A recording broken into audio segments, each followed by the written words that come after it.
ចាកំពុងតែយកពងទាប្រៃប្រឡាក់ជាមួយអំបិលនេះជាវីដេអូយកប្រម៉ាលីជាមួយនឹងស្លែមកតាមសំណុំពរ fan ដោយសារតែមានអ្នកចង់ឲ្យចែយកស្លែម៉ាលីជាមួយនឹងប្រច្រើនហើយប្រនេះគឺមានពីរប្រភេទដែរចង់យកអាលីទឹកបែបនេះក៏បានចង់យកប្រភេទប្រស្ងួតក៏មានដែរហើយពណ៌នេះហើយនិយាយមែននៅក្នុងវីដេអូរបស់ចែស្លែមសពគឺអត់ងាយមានតែអាពណ៌ពងទាប្រៃពណ៌ទឹកក្រូចអីហ្នឹងក្នុងវីដេអូក្រោយចែនឹងប្រាប់ពីរបៀបធ្វើម៉េចលាយចេញពណ៌បែបហ្នឹងថងនេះគឺចែលេងបដាគឺសម័យបដាមកព្រោះវាតំណងពេកក៏ឡើងដូចពងទាប្រៃប្រឡាក់អំបិលមែនណាបើថាដាក់បាយសមកនេះដាក់មួយម៉ាត់ឆ្ងាញ់មកដោយសារតែចែដាក់ប្រយ៉ាងច្រើនអញ្ចឹងទៅស្លែមវាចង់ឡើងរឹងក៏យកស្លែមថ្លាពណ៌ទឹកក្រូចហ្នឹងមកលាយចូលបន្ថែមទៅដើម្បីឲ្យសាច់ស្លែម smooth ហើយទន់បែបនេះស្លែមប្រភេទនេះគឺគេហៅថា snow slime សម្រាប់លេងពេលណាក៏បានដែរឬមួយក៏លេងឲ្យតនដល់ការគ្រីស្មាស់នេះក៏បាន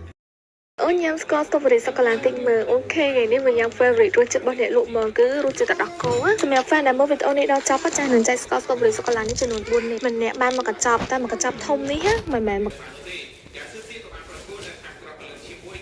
តែមកកញ្ចប់ធំនេះមិនមែនមកកញ្ចប់តូចដែលចែកញ៉ាំនេះកញ្ចប់ធំគេដូចជាមាន8ទៅ9កញ្ចប់បងប្អូនចង់ទិញយកទៅសាកវិញមកកញ្ចប់ធំហ្នឹងគឺតម្លៃត្រឹមតែ4000មើលចែកខាំឲ្យមើលខាងក្នុងគឺជាប្រភេទស៊ុបប៊ូរីក្រៀមបែបនេះអូឆ្ងាញ់ណាស់ហើយគេមានចំនួន4រសជាតិរសជាតិផ្កាកាឡាបរសជាតិទឹកដោះគោរសជាតិសូកូឡានិងចង់ត្រូវគឺរសជាតិម៉ាឆាអ្នកលក់ធានាថាឆ្ងាញ់ចែកធ្វើ